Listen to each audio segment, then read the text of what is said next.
하나님께 길을 묻다. 오늘 6번째 시간입니다. 오늘은 민수기서를 가지고 말씀을 나누려고 합니다. 여러분, 민수기 하면 무엇이 생각나십니까? 저는 민수기 그러면 제 사촌 누님이 생각납니다. 민수기입니다. 저희 큰 댁은 딸이 9입니다. 그래서 숫자 돌림인데 민수기, 진수기, 선수기 하다가 나중에 숫자를 더 못 지었습니다. 아들 낳으라고 종수기로 했는데 또 딸을 낳는 바람에 반쪽입니다. 이름이. 마지막 막내는 반쪽이에요. 민수기가 첫째입니다. 근데 이 민숙 누님이 어릴 때 교회 다닐 때 많이 놀림을 당했다 그래요. 민수기는 신명기하고 결혼해라 그랬다는 거예요. 웃자고 하시는데 안 웃으시면 제가 이제 조금 곤란하고요. 여러분은 민수기 하면 뭐가 떠오르십니까? 민수기라고 하는 책을 어떻게 이해하고 계십니까? 저는 민수기를 한마디로 일기라 말하고 싶습니다. 일기. 이스라엘의 광야 40년 일기가 민수기입니다. 광야의 40년 동안 하나님이 그의 백성의 모든 일들을 추적하시고 그것을 기록으로 남기셨습니다. 그런데 굳이 하나님께서 이스라엘 백성을 가나안 땅으로 인도하시기 위해서 40년이라는 시간이 필요했을까? 한번 의문을 가져봅니다. 40년이라는 시간은 굉장히 긴 시간이고 어려워 보입니다. 이런 시간이 필요했을까? 결론으로 말하면 그렇다입니다. 모든 만물은 다 시간이 걸리게 되어 있습니다. 훈련의 과정이 필요하다는 얘기입니다. 소방관이 되기 위해서도 훈련의 과정이 있어야 합니다. 경찰이 되기 위해서도 군인이 되기 위해서도 다 훈련이라고 하는 과정과 걸려야 될 만큼의 걸리는 시간이 필요하다는 겁니다. 대추 하날이라는 시가 있습니다.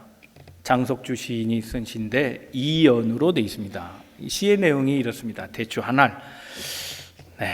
적의 저절로 붉어질 리는 없다. 저 안에 태풍 몇 개, 저 안에 천둥 몇 개, 저 안에 벼락 몇 개. 이게 1년입니다. 이연은 이렇게 시작합니다. 적의 저절로 둥그러질 리가 없다.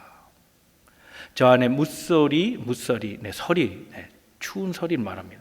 무서리 몇 날, 몇 밤, 저 안에 땡볕, 더위를 말하죠. 저 안에 더위 몇 달, 두어 달, 그리고 저 안에 초승달 몇 날, 이렇게 시를 지었어요. 평범한 대추알입니다. 근데 그 대추나무가 대추알 열매를 맺기까지 시간이 필요하다는 겁니다. 그 시간이 많은 것을 얘기해 줍니다. 그 안에 무수히 많은 사연들을 얘기합니다. 그 결과로 대추 한 알이 되었다는 겁니다. 세상의 모든 일이 다 그렇습니다. 걸려야 할 만큼의 걸리는 시간, 그 시간이 필요하다는 겁니다. 그래야 무엇이 된다는 겁니다. 이스라엘 백성, 하나님의 백성입니다. 하나님의 백성이 되기 위한 시간이 그들에게 필요했다는 겁니다. 이 민수기는 그 추적의 방향을 보면 이집트로 나와서 가나안으로 들어가는 소위 동진의 방향입니다. 오늘날 많은 선교단체와 선교사들이 주장하는 이론이 있습니다. 서진 이론입니다.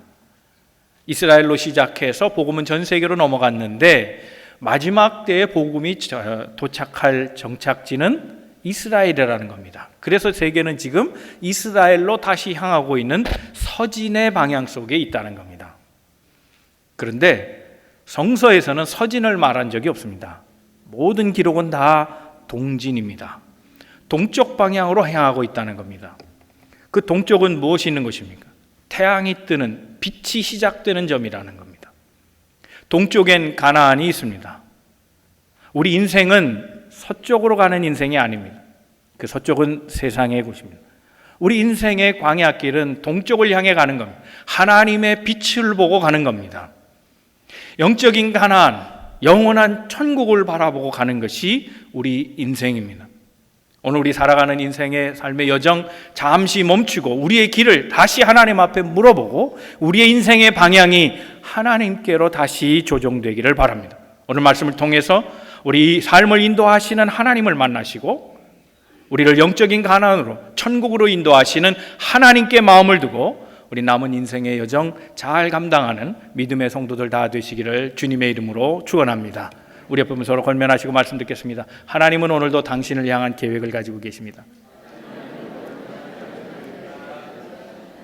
첫 번째 우리 생각할 것은 하나님은 인생을 향한 꿈을 가지고 계십니다.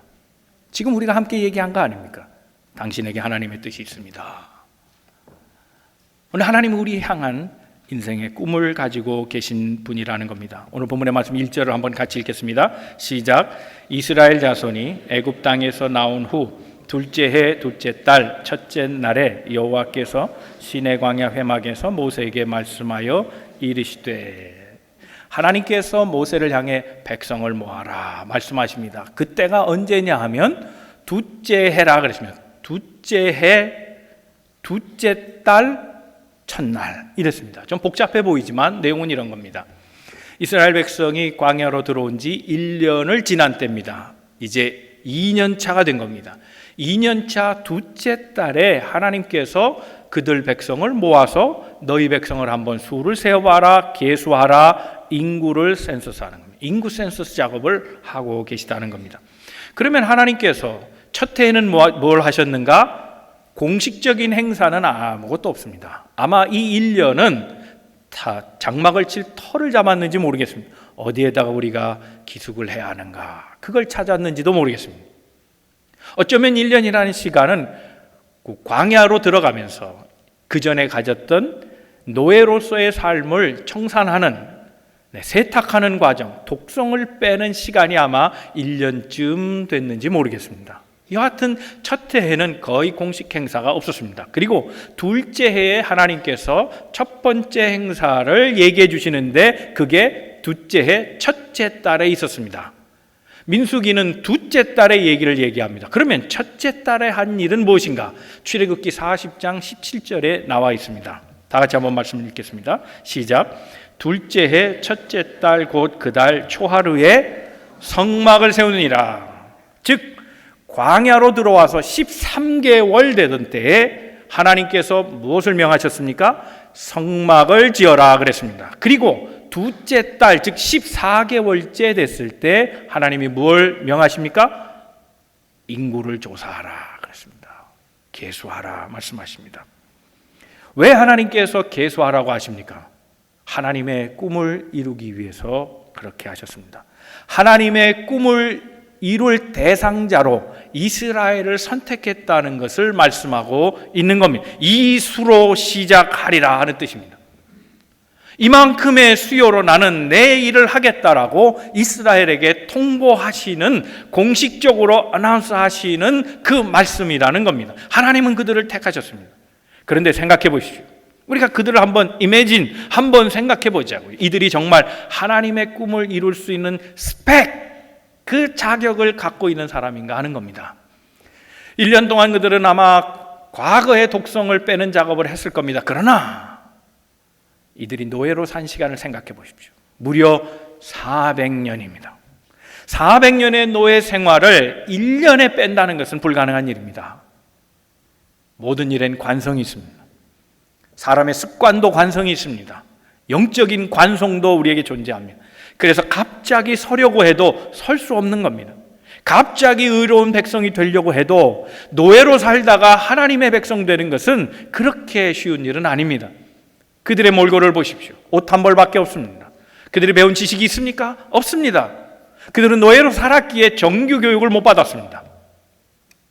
보잘것없는 스펙입니다. 그렇다고 그들이 자영업을 했습니까? 비즈니스한 사람이 있습니까? 아닙니다. 다 종살입니다. 즉 그들은 물질적으로도 그렇게 갖춰지지 않은 사람이라는 겁니다. 한 번도 주체적으로 일해본 것이 없습니다. 모든 것이 다 명령에 의해서, 그것도 시키는 일을 억지로 하던 습관, 그것이 남아있는 사람들입니다. 여러분, 한번 이건 굉장히 중요한 문제인데 한번 생각해 보십시오. 여러분이 비즈니스맨입니다. 사원을 채용해야 합니다. 누굴 택하시겠습니까? 1차 면접을, 서류를 보죠. 뭘 봅니까? 스펙을 봅니다. 스펙이 안 되면 1차에서 다 떨어집니다. 2차 때 무엇을 봅니까? 면접을 봅니다. 무엇을 봅니까? 인성을 봅니다. 사람됨을 봅니다. 우리 회사에 유익할까? 우리 가게에 필요한 인물일까를 보는 겁니다. 그런데 거친 사람입니다. 말 안 듣게 생겼습니다. 스펙도 이미 다 뭐 별로 좋지도 않은데 말까지 안 듣는 사람 여러분 자원해서 뽑겠습니까? 이 사람은 꼭 내가 뽑아야 될 사람이야. 그런 마음이 드십니까? 아니지 않습니까? 그런데 이스라엘이 지금 바로 그런 사람들이라는 겁니다. 아무런 스펙이 없습니다. 몸만 자유로웠지 영혼은 여전히 과거의 습관에 묶여있는 노예 근성을 버리지 못한 거친 사람들, 배우지 못한 사람들, 그리고 아무런 직분도 없는 사람들을 하나님이 부르셨다는 겁니다. 이런 사람들을 놓고 하나님이 나와 함께 일하자는 겁니다. 이제 내가 내 일을 너희를 통해 실행하리라. 너희는 나의 꿈을 이룰 대상이라 말씀하시는 겁니다. 이게 은혜입니다. 자격이 안 된 나를 고용해 주시는 하나님, 이게 은혜인 겁니다. 왜 하나님은 인구 센서스를 시작하게 하셨습니까? 그 꿈을 이루는 방법으로 인수 센서스를 하신 이유가 뭘까? 3절에 그 답이 있습니다. 같이 한번 말씀을 읽겠습니다. 시작. 이스라엘 중 20세 이상으로 싸움에 나갈 만한 모든 자를 너와 아론은 그 진영별로 계수하되 그랬습니다. 인구 센서스의 목적은 전쟁에 나가는 군인 뽑는 겁니다. 지금의 인구 센서스는 좀 다릅니다. 인종이 어떻게 분포되어 있는가, 어느 지역에 밀집되어 있고 그 대상은 누군가, 또 연령별로는 어떤가, 연령이 높은가 낮은가, 취업 인구별로는 어떤가, 언어별로 어떤가. 미국은 인구 센서스를 합니다. 주로 인구 센서스는 나라의 정책을 결정하는데 복지에 맞춰져 있습니다. 그런데 과거 옛 고대 사회로 가면 갈수록 인구 센서스는 전쟁을 위한 목적입니다. 남을 치기 전에 군인을 징발해야 합니다. 그 수가 얼마나 되는지 거기에 따라 작전이 달라지는 겁니다. 자, 백성을 모아라 모세에게 명령하십니다. 그리고 각 진영별로 나누되 20세 이상 골라내라 하는 겁니다. 전쟁할 자를 뽑는 겁니다. 그런데 고대 사회의 인구 센서스는 전쟁과 더불어 이 전쟁을 통한 영토 확장의 그 목적이 있음을 알 수 있습니다. 즉 나라가 크기 위해서는 전쟁을 해야 하는 겁니다.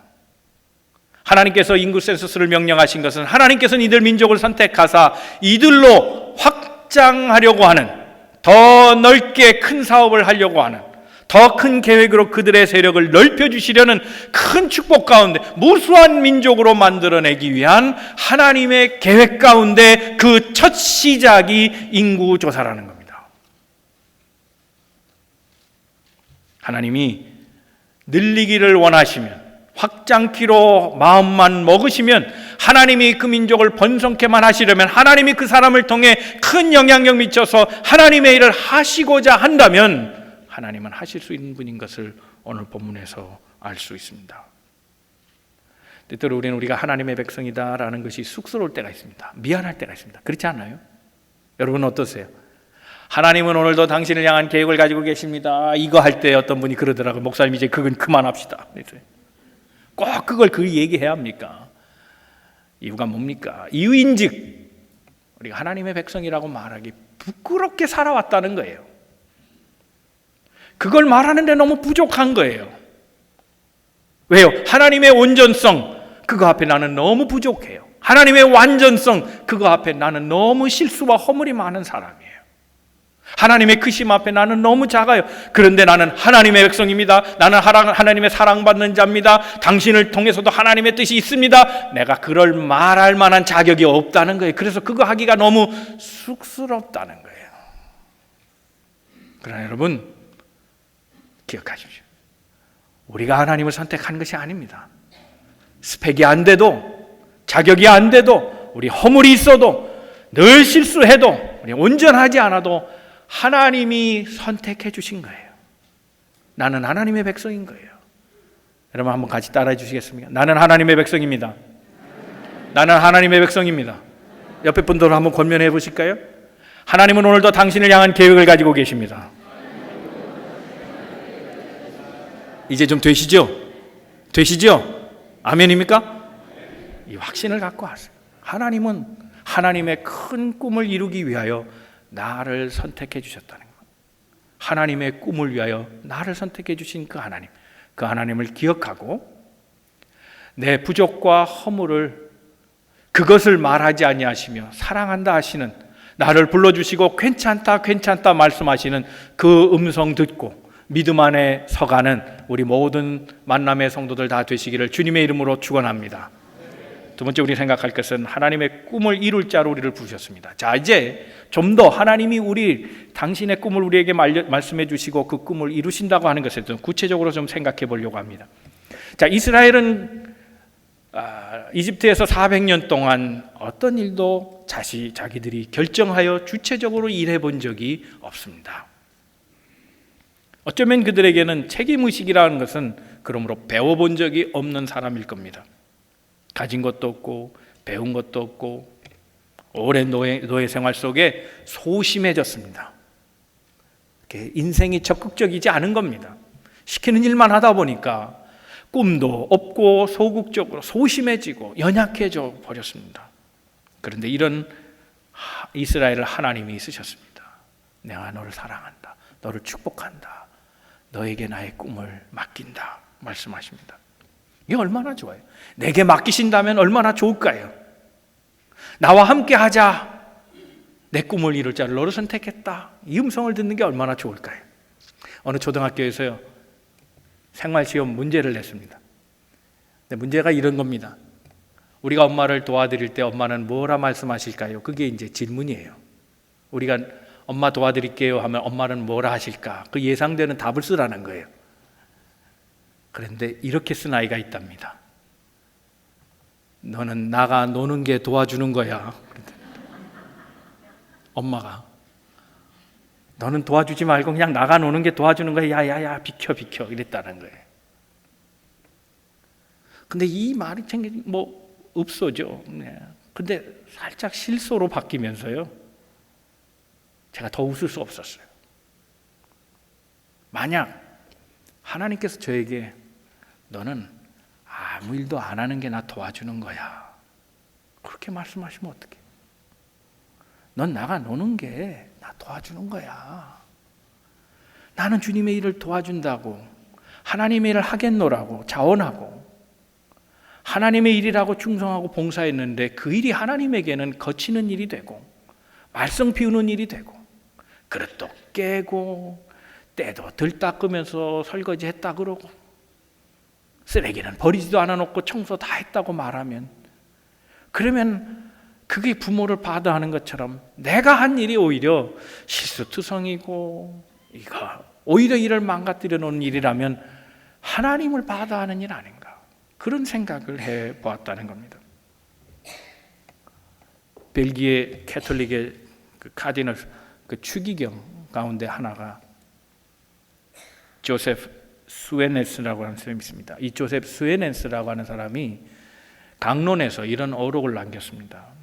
하나님이 당신을 성직자로 부르신 이유는 앞만 봐도 하나님이 당신이 평신도로 살기에는 적합하지 않은 것 같아서 성직자로 불렀다는 거예요. 하나님이 당신이 성직자가 되게 한 이유가 평신도로서 삶을 살아가는데 내가 믿을 수 없어서 너를 성직자로 불렀다는 거예요. 신뢰할 수 없는 사람이어서 성직자로 불렀다는 거예요. 이 말에 공감이 되는 이유가 뭘까요? 제가 그런 것 같아요. 어떻게 보면 저는 제가 평신도 사역자가 되거나 교회 직분자가 됐으면 그 교회 담임 목사는 매우 힘들었을 거라 하는 생각을 해봐요. 제가 보기보다 굉장히 까칠하거든요. 제가 굉장히 꼼꼼합니다. 제가 설렁설렁하는 것 같이 보여도 그렇지 않아요. 사실 굉장히 까다롭습니다. 제가. 근데 저 같은 목사 만나면 목사가 불행할 것 같아요. 그래서 하나님이 목사를 되게 하신 것 같다는 생각을 들어요.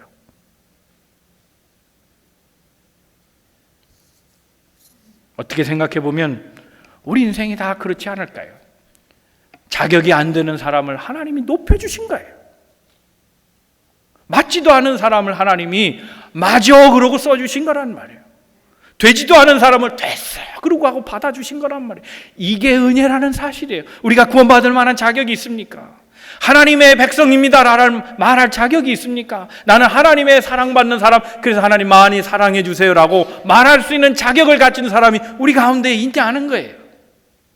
아직 우리가 죄인 되었을 때에 하나님이 우리를 구속해 주셨다고 말씀하시잖아요. 이스라엘 사람들은 이걸 명심했어야 했어요.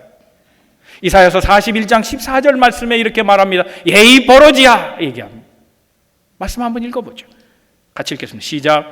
버러지 같은 너 야곱아, 너 이스라엘 사람들아, 두려워하지 말라.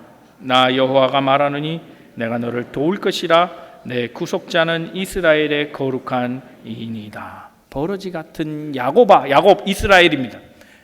하나님의 선택한 백성들, 버러지였습니다.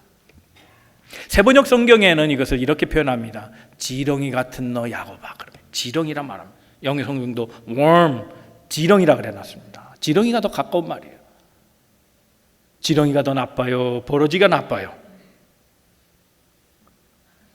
어느 게 더 듣기 좋으세요?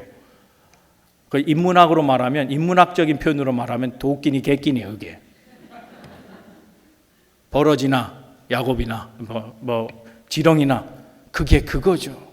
하찮은 존재였다는 거예요. 그런데 하나님이 내가 너를 도우리라.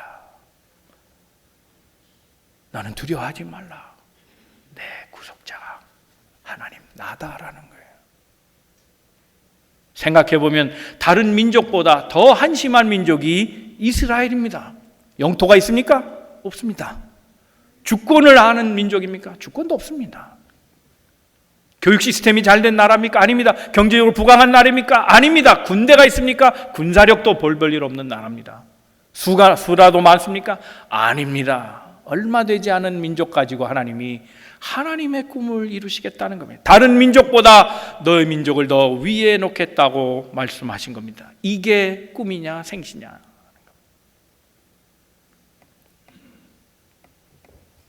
어떤 목사님이 풍에 걸린 아내를 정말 이뻐하셨어요.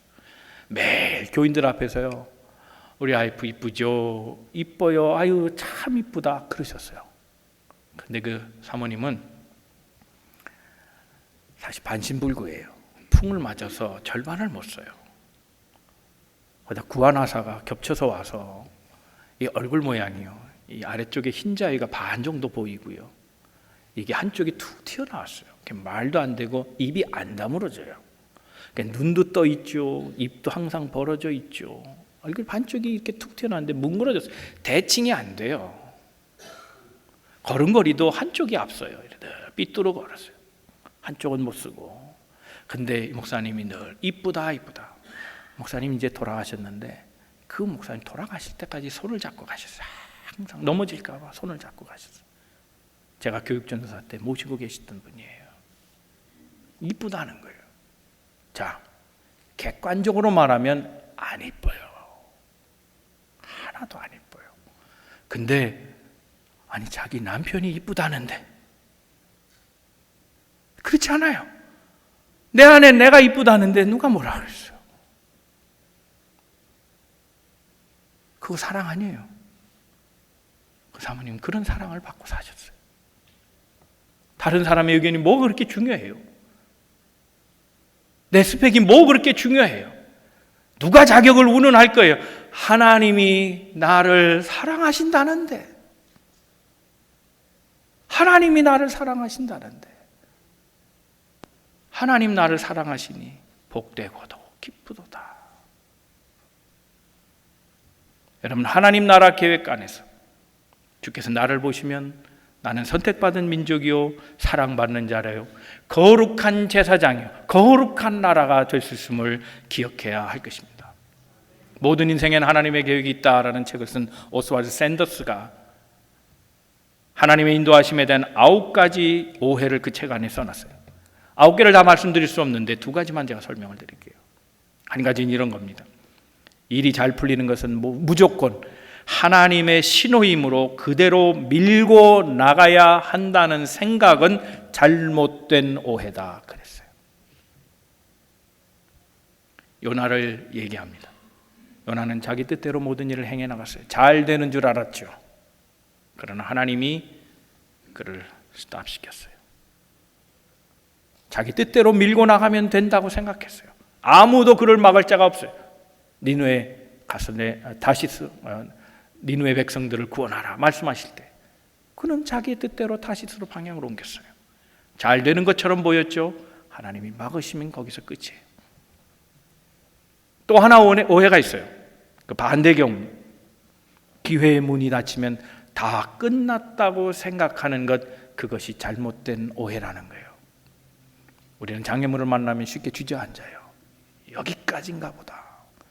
하나님은 아니라는 거예요. 정문이 닫혔어도 옆문이 열려 있는 것을 보게 하신다는 거예요. 사방의 문이 닫혀도 위에 창문은 열려 있음을 알게 하신다는 거예요. 그게 하나님의 인도하심이라는 거예요. 우리 지금 모습만 보면 아닐 수 있어요. 내가 지금 당하는 아픔, 고통, 환난, 어려움, 역경, 이것만 보면 하나님의 뜻이 있는가, 하나님이 나를 돕고 계신가, 하나님이 나를 이끌어주고 계신가 하는 그런 의심과 염려가 우리에게 있지만 그것이 다가 아니라는 거예요. 하나님은 그 역사 속에도 함께 하시되 하나님이 이 모든 일을 아직도 진행형으로 다루신다는 거예요. 여러분, 이것을 기억해야 돼요. 어떤 사람에게는 아직 애굽에서 이제 나갑시다라는 소리를 처음 들은 사람도 있을 거예요. 조금 더 행보가 더 나아가서 어떤 사람은 지금 홍해를 건너는 체험을 하고 있는 분도 계실 거예요. 어떤 분은 광야에 머무르는 분 계시고, 어떤 분은 이미 가나안 땅 초입까지 가서 이제 마지막 그 가나안 땅으로 들어가는 시간만을 남겨둔 분도 계실 거예요. 현재 주소가 중요한 게 아니에요.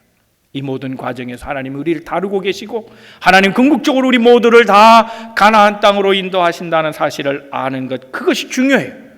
사랑하는 성도 여러분, 우리의 삶은 하나님이 인도하신다는 거예요. 내 방법이 아니에요. 내 생각이 아니에요. 내가 알고 있는 게 전부가 아니고 내가 보고 있는 것이 다가 아니에요. 내가 깨달은 것이 몽땅 다 알고 있는 그것이 아니라는 사실을 알아야 하는 겁니다. 여러분, 하나님이 아브라함을 통해 민족을 이룬다 하셨어요. 처음에 그 소리를 듣고 아브라함이 뭐라 반응했습니까? 믿음으로 확신하고 나갔습니까? 그의 아내는 어떻습니까? 그랬습니까? 아닙니다. 웃었습니다. 왜 웃었을까요? 터무니없는 소리 하십니다. 내 나이 지금 몇인데 경수가 끊어진 지 오래되고 지금 무슨 자식을 봅니까? 웃기는 소리. 좋은 얘기해 주신 건 참 감사한데 되지도 않을 얘기는 하지도 마십시오. 웃었다는 겁니다. 창세기 12장에 보면 하나님께서 그에게 첫 약속을 주십니다. 12장 2절입니다. 다 같이 읽겠습니다. 시작. 내가 너로 큰 민족을 이루고 내게 복을 주어 내 이름을 장대하게 하리니 너는 복이 될지라. 하나님의 약속입니다. 사람은 약속을 잊고 있었습니다. 그러나 하나님은 그 약속을 신실하게 계속 다뤄가시고 알게 하십니다. 그가 약속을 까마득히 잊고 있을 때 15절에 하나님께서는 다시 그를 깨워서 무료하게 모든 것 포기하고 대낮에 낮잠이나 하고 있던 그를 밤에 깨워서 하늘의 별을 보게 하십니다. 15장 4절과 5절 말씀입니다. 다 같이 읽겠습니다. 시작. 여호와의 말씀이 그에게 임하여 이르시되 그 사람이 내 상속자가 아니라 내 몸에서 날 자가 내 상속자가 되리라 하시고 그를 이끌고 밖으로 나가 이르시되 하늘을 우러러 뭇별을 셀 수 있나 보라. 또 그에게 이르시되 내 자손이 이와 같으리라. 하나님의 약속은 신실하게 계속 이행되고 있음을 아브라함은 잊었어도, 아브라함은 불가능이라 여겼어도 하나님은 그 일을 다뤄 가시고 이끄셨음을 알게 하셨다는 겁니다. 그가 이루었던 가족이 몇 명입니까? 70명입니다. 아브라함의 가족은 모든 종과 노비를 합해서 70명의 사람이었는데 하나님은 그를 이집트 땅으로 돌려보내십니다. 그의 자식이 먼저 이집트 땅으로 들어갔습니다. 고센 땅으로 그의 모든 가족들이 옮겨가면서 400년 후에 그들의 가족의 수가 몇 명이 되어 불어났습니까? 오늘 민수기서 보면 장정만 20세 이상 60만 명으로 늘려주신 겁니다. 그는 까마득히 잊고 있었습니다. 하늘의 뭇별, 셀 수 없는 뭇별만큼이나 내 민족이 되게 하리라. 하나님이 신실하게 약속을 그 고난의 땅에서도, 그 절망의 땅에서도, 새까만 암흑의 시간에서도 하나님은 그 일을 다루어 가고 계셨다는 겁니다. 사랑하는 성도분, 때때로 우리는 하나님의 손길을 못 느낄 때가 있습니다. 답답해할 때가 있습니다. 절망할 때가 있습니다. 장애를 만나면서 주저앉아 소망을 잃어버릴 때가 있지만, 그러나 하나님은 신실하신 분이었어. 우리 인생을 택하사 너를 통해 꿈을 이루시고 너에게 복 주기로 약속한 그 약속을 오늘도 내가 의식하지 못하는 사이에도 이루어 가고 계시다는 사실입니다. 오늘 이 하나님의 역사하심을 체험하는 믿음의 성도들 다 되시기를 주님의 이름으로 축원합니다. 내가 너를 불렀다, 너에게 꿈을 주었다, 너를 통해 하나님의 역사를 이루겠다 하신 주님의 음성을 듣기를 주님의 이름으로 축원합니다. 여러분, 우리의 모든 상황을 보시죠. 다 부족하죠. 온전하지 않죠. 실수투성이죠. 가진 것 없어 능력도 한계가 있는 우리지만, 그러나 우리의 부족함 가운데도 하나님의 일은 여전히 진행 중에 있다는 사실을 기억해야 할 것입니다. 사랑하는 성도 여러분, 그러므로 지금도 나는 팽창하고 있는 겁니다. 나는 지금도 성장하고 있는, 내가 알지 못하는 사이에 간밤에 시루에다가 물을 부어 콩나물이 자라듯이 알지 못하는 사이에 하나님이 나를 키워가고 계신 겁니다. 사랑하는 성도 여러분, 성장판이 열려져야 아이들이 키가 크잖아요. 이게 닫히면 크고 싶어도 못 커요. 사랑하는 성도 여러분, 영적인 것도 마찬가지예요. 저는 우리 모든 성도들이 영적인 성장판이 닫히지 않기를 주님의 이름으로 축원합니다. 열려져야 합니다. 그러려면 어떻게 합니까? 우리를 도우시는 하나님, 내가 알지 못하는 가운데도 나를 인도하시고 복주시는 하나님, 그 하나님을 의지하고 기도할 때의 성장판이 닫히지 않는 겁니다. 그 하나님을 기억하고 말씀을 상고해 나가고 말씀을 의지하고 살아갈 때에 영적 성장판이 닫히지 않게 되는 겁니다. 하나님께서 우리 인생을 돌보십니다. 하나님 책임져 주십니다. 그러므로 이 하나님 기억하시고 결코 절망하지 마시고 고난으로 인생 끝내지 마시고 아파함으로 그리고 상처로 인생을 끝내지 마시고 우리에게 꿈을 주사 그 일을 이루게 하시는 하나님 바라보고 하나님 반드시 내 인생을 돕고 축복의 땅으로 인도하신다는 그 믿음 가지고 소망 속에 거하는 하나님의 꿈을 이루어가는 하나님의 뜻 가운데 삶의 모든 여정을 주와 동행하시는 우리 모든 만남의 성도들 다 되시기를 주님의 이름으로 축원합니다. 마지막 세 번째 생각할 것은 하나님의 꿈을 이루기 이전에 우리는 성장해야 합니다. 자, 성장의 길을 조금 더 다른 쪽에서 이제 생각해 보려고 합니다. 어떻게 하나님은 이스라엘을 키워가시는가, 성장케 하시는가? 자, 인구 센서스 무엇 때문에 한다고요? 고대 사회는 전쟁 때문에 한다 그랬어요. 자, 그러니까 인구 센서스가 끝나면 뭘 해야 합니까? 그 다음 진행되는 과정은 전쟁입니다. 그러면 민수기 1장 끝난 다음에 전쟁했습니까? 안 했습니다. 민수기서에는 두 번의 센서스가 나옵니다. 첫 번째 센서스는 1장에 나옵니다. 그리고 두 번째 센서스는 26장에 나옵니다.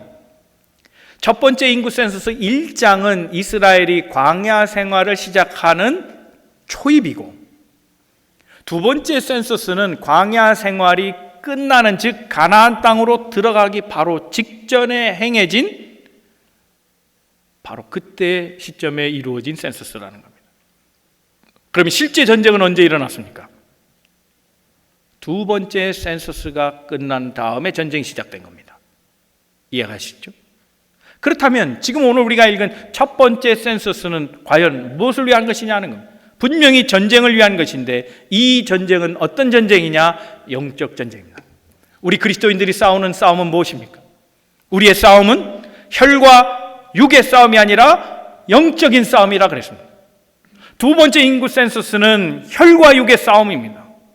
첫 번째 인구 센서스는 영적인 싸움이라는 거예요. 두 번째 싸움을 하여 가나안 땅으로 들어갈 수 있도록 만드는 영적 싸움을 광야의 현장에서 하게 하신 겁니다. 그 기간을 40년 두신 겁니다. 대추 하나를 그때 만들어 가시는 겁니다.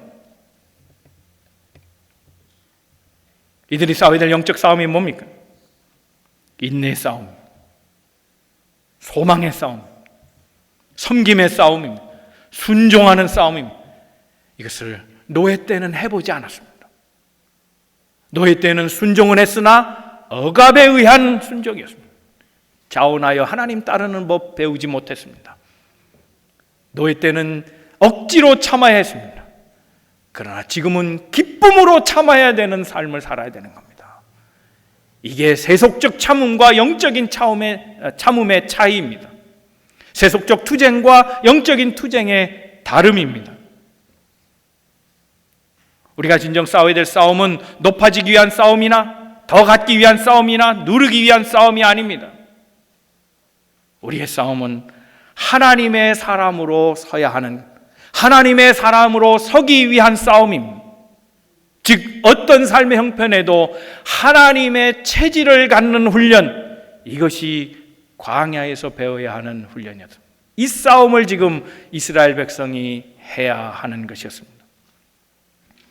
우리 이민생활의 두려움이 뭡니까? 우리 이민생활의 두려움은 이게 마지막 인생이라고 생각하는 거예요. 그러니까 여기서 실패하면 안 됩니다. 실패하면 우리 길바닥에 내앉을 수밖에 없다. 그런 두려움이 우리 가운데 있습니다. 그렇지 않아요. 여기 뭐 기댈 데가 어디 있어요? 1.5세나 2세는 조금 얘기가 다를 거예요. 그렇죠? 그런데 1세는 그렇지 않아요. 정말 물러설 데가 없잖아요. 다 책임을 져야 되는, 어깨가 무거워요. 언어도 잘 안 되죠. 한국에서 배운 전공 여기서 써먹을 수 있어요? 그것도 안 되잖아요.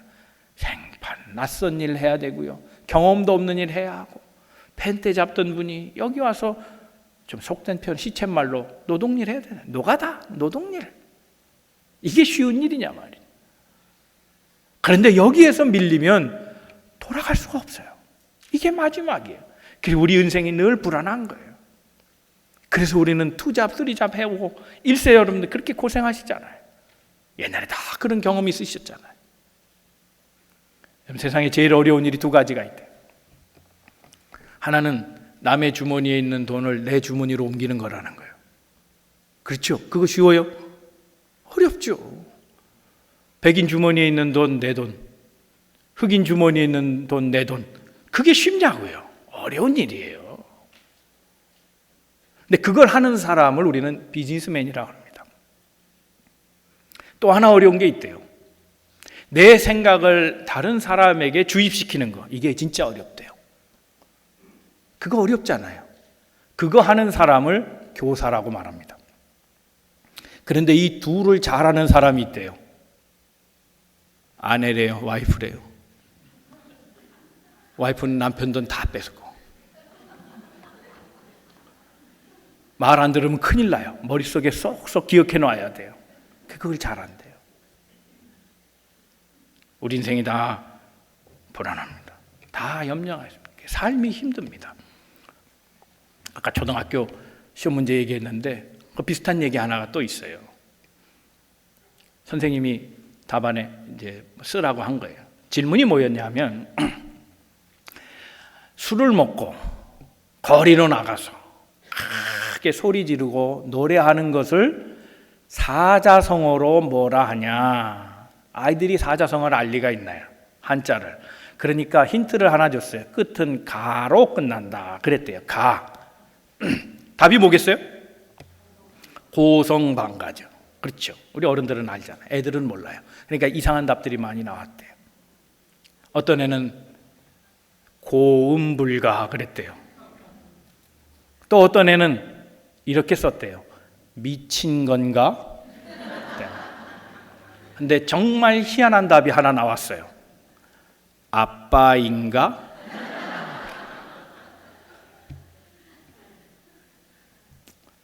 저는 그 아빠 이해가 돼요. 얼마나 힘들었으면 맨정신으로는 안 되는 거예요. 살려고 했으나 부딪히는 일이 너무 많아요. 얻으려고 했으나 빈손이에요. 식구는 먹여야 하고 정착은 해야 되고 잘 살기는 해야 되는데 인생이 만만한 게 없더라고요. 누구에게 얘기할 데도 없고, 그래서 답답하니 술로 푸는 거예요. 이해가 돼요. 그게 인생이에요. 그러나 그럼에도 불구하고 적어도 우리 신앙인은 달라야 한다는 거예요. 바로 그 마지막의 순간에 우리 인생의 한계가 왔을 때, 더 이상 대화할 데도 없고 더 이상 기댈 데도 없을 때, 신앙인은 바로 그 자리에서 하나님이 생각나야 한다는 거예요. 그때 기도가 나와야죠. 그때 말씀을 붙잡아야죠. 정말 우리 삶의 인생이 하나님의 주인 되십니까? 정말 하나님이 내 소망이십니까? 정말 하나님이 내게 지혜를 주시고 도와주시는 그런 분입니까?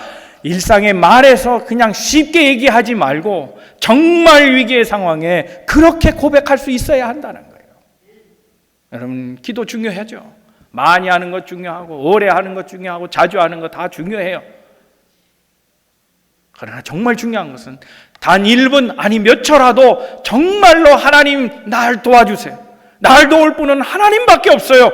이렇게 매달리며 기도하는 게 중요한 거예요. 왜? 그 기도에 내 인생의 주인은 하나님이십니다라는 고백이 있기 때문에 그런 거예요. 성경을 많이 읽는 거 중요해요. 얼마나 은혜롭고 아름다운 일이에요. 매일매일 10장, 20장씩 읽는 것, 다독하는 것 참 중요해요. 그러나 정말 중요한 것은 한 말씀, 한 구절이라도, 한 단어라도 그 말씀이 내게 생명이 되고 의지할 말씀이 되고 붙잡고 살아갈 희망이 되어 하나님 이 말씀이 나를 살립니다. 이 말씀으로 나를 도와주세요. 고백하는 그 마음이 중요하다는 거예요. 사랑하는 성도 여러분, 우리가 매일매일 말씀으로 인도함을 받으려는 그런 마음이 필요합니다. 이 속에 하나님이 우리를 인도하시고 꿈을 키워 주시는 겁니다. 사랑하는 성도 여러분, 하나님의 사람으로 계속 커가는, 성장해가는, 확장해가는 우리 믿음의 성도들 다 되시기를 주님의 이름으로 축원합니다. 하나님의 꿈에 참여하십시오. 하나님은 우리를 부족해도 우리를 부르셨습니다. 내가 너를 사랑한다. 아, 주님 저는 부족한데요. 아, 괜찮다. 하나님 말씀하십니다. 다른 사람이 뭐라 합니다. 더 훌륭한 사람도 있고 더 잘 배운 사람도 있고 더 갖춘 사람도 많은데 왜 하필이면 접니까? 아니다. 내가 너를 사랑한다는데 누가 뭐라 할 거냐? 내가 너를 사랑한다. 너가 너를 축복한다. 내 일을 너에게 맡긴다. 하나님이 말씀하십니다. 하나님이 우리에게 꿈을 맡기셨습니다. 그러면 우리는 영적인 성장판을 열고 하나님과 교제하기를 힘써야 합니다. 늘 기도하며 하나님의 뜻을 이루어 나갈 때 우리를 통해서 하나님의 역사가 만들어지고 우리를 광야길이지만 언젠간 하나님의 빛으로 인도하여 영적인 가나안 천국으로 우리를 인도해 주시리라 믿습니다.